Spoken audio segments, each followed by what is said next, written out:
Nabaday saaxiibayaal dhammaantiin waxaan rajeynayaa wanaagsantiin oo caafimaad qabtaan kusoo dhawaada daawasho muuqaal cusub saa dhammaan ka aragtaan muuqaalku waa muuqaal muhiim ah waxaan ku baran doonaa sideed ku garanaysaa qofka ku jecel si aynu u bilowno saaxiib haddaad nagu cusub tahay kusoo bir saaxiibadeeda keliyana waxaa kaa xiga inaad taabato badhanka subscribe xagaag kusoo dhawow saaxiibtinimadeeda aanu bilowno kusoo dhawow saaxiibkayga sharafta badanow muuqaalkeena waxaan ku bilaaban doonaa qisadan maalin maalmaha ka mid ah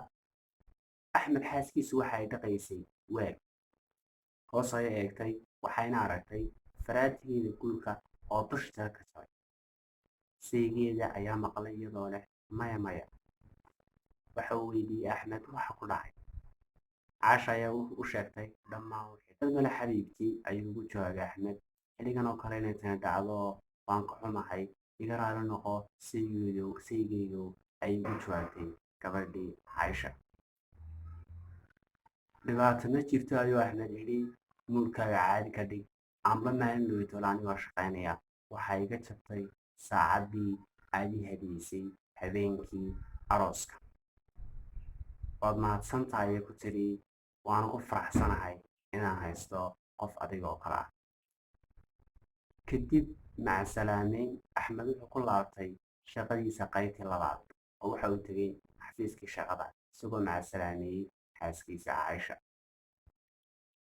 axmed inta uu shaqada joogay waxaa kusoo laalaabanaysay inuu faraatigu ka jabay xaaskiisa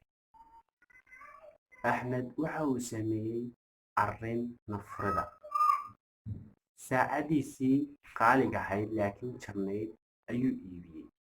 uu ku iibiyey second hand ama gacanta loo waxa loo yaqaano kadibna waxa uu kusoo iibiyey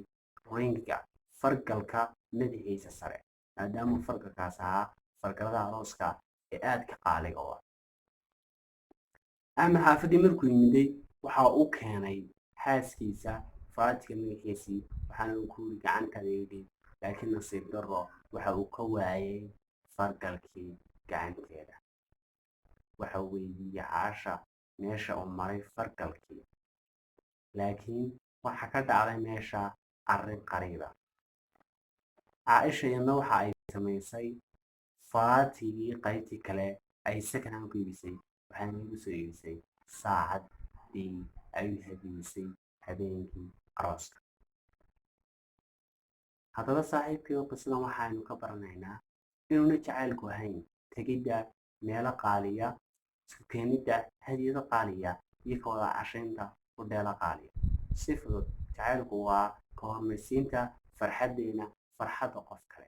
samaynta waxyaaba kuwa kale ayuu arkaa samayntooda waayo sidoo kale waa nafuurid iyo siinta wax walood awoodo amaad haysato qofka kale si aad ugu aragto wejigiisa dhoola caddayn maxaa yeelay qalbiyadeena ayaa inoo sheegaya inay farxad ugu dambeeyey inay ku arkaan wejiga qofkii wadnaheenu doortay dhoola noloshaada haddii aad aragto qof nafurid ku sameynaya farxaddiisana ka horreysinaya farxaddaada fadlan hanumin waa midka ama midda sida dhabtaa ku jecel saaxiibkayow qaado qaacidada inaad wax jeclaato waxba ma aha in lagu jeclaado waa wax yar laakiin inaad wax jeclaato laguna jeclaado waa wax kasta mahadsani maca salaama